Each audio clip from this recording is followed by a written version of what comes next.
tayo po ay hindi pa tapos lalagay ng mga dekorasyon para sa Christmas na darating. Kaya tayo ay paunti-unti lamang. Matatapos din yan mga kaibigan.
Magandang hapon sa inyong lahat mga kaibigan ko sa YouTube.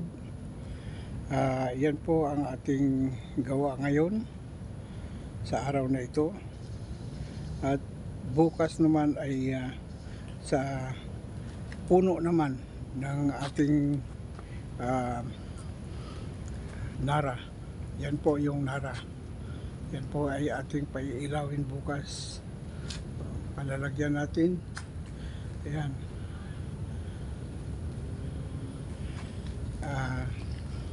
Malalagyan natin yan. Marami tayong Christmas light mga kaibigan. Ayan, may ilaw na. At yan ay tuloy-tuloy na po yan mga kaibigan.